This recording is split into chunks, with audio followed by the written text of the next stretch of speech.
Chris Horner on the first climb took a wrong turn on a ravine. This was unfortunate, Rob. I think at this point he'd had a bike change and was coming back through the convoy, and yeah, obviously just overcooked it. Possibly didn't have full vision of the bend with being in the vehicles, and yeah, fortunately managed to drag himself back up with a little help from the motorbike riders here.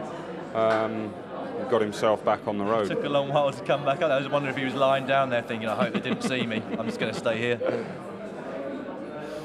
I don't know if we're going to see straight after this how it actually happened. It seemed to be, I think he'd stopped to pick up either with a mechanical or a bike change. He was trying to make his way out the left-hand side. And the road's just so narrow here that there was no room, and down he went.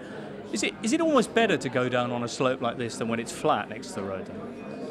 It's never ideal to go down, no. But it looks like he made it over the rocks and just had a bit of a soft landing in the ferns there. Right. Col d'Aspin.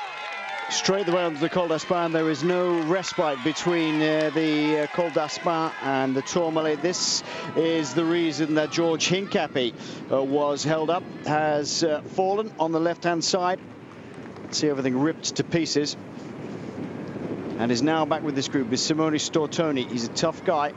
He's done a lot of work for Cadel Evans, and now up in this breakaway. Is he here for a purpose? Is he here for himself? Is his final Tour de France, his 17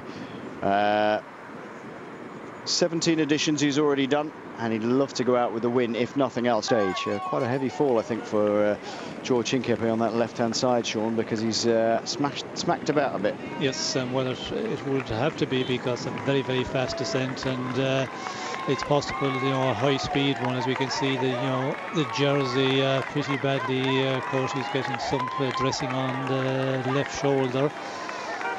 Jersey is in a bad state. Very much so. Look at that, ripped to bits.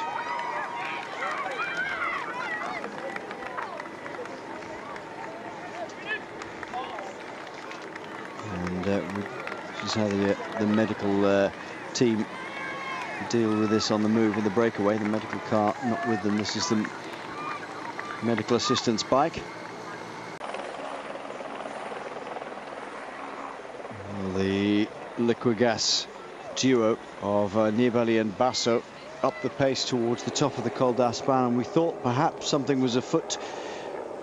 Sean, it did put Cadel Evans under extreme pressure. Not only him, but Maxime Montfort, Andreas Kloden, and they were tailed off. They had to work hard to get back in. Evans with another 4 teammates around him, 3 teammates around him, 4 in total.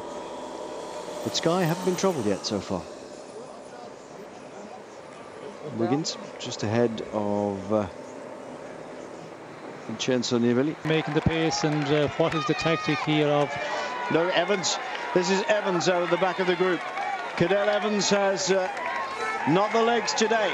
He's fighting, and Michael Schär has come ahead of him, but no goodwill in the world and the work from Michael Schär is going to help Evans if he can't live with the pace being set by Liquigas at this point, Sean.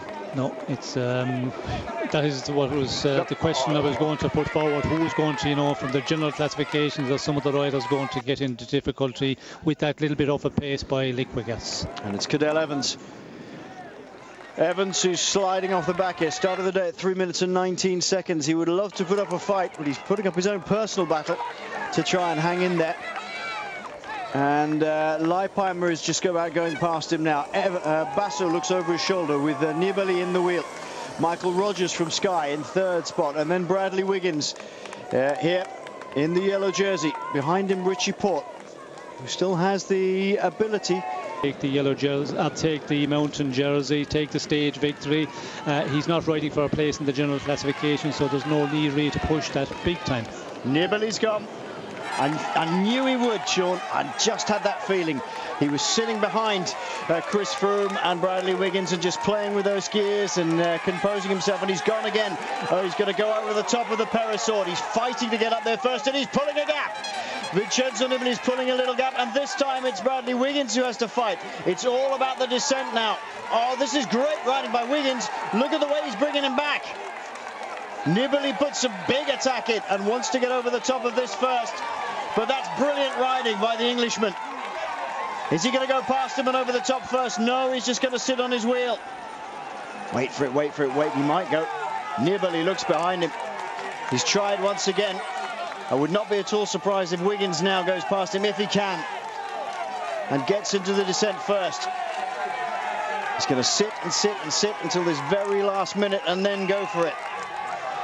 And Froome looked to be a bit under the cosh there, Sean, just for once. Yes, I think Bradley Wiggins realised that Christopher Froome was in a little bit of difficulty, so decided to react himself and close down very quickly as we go over the top. But again, Nibali, you know, in that attack, he's going to take 5, 8, 10 bike lengths very quickly, and we could see Wiggins when he gets his momentum going, he just pulls them back very quickly, and very impressive by Bradley Wiggins. Froome a little bit under difficulty, but again, you know, taking it up and starting the descent on the front.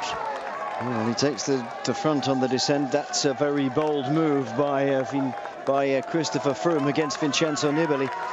As Jurgen van den Broek, TJ van Garderen, Hamilton Beltier, Juan Jose Cobo, Alejandro Valverde come over the top here. Have they shed anybody off the back here? I'm not sure that Roach is in this group. There's just 4 of them, 4 or 5 of them. Chris Horner is here, but Roach has lost contact with this group, Sean. Yes,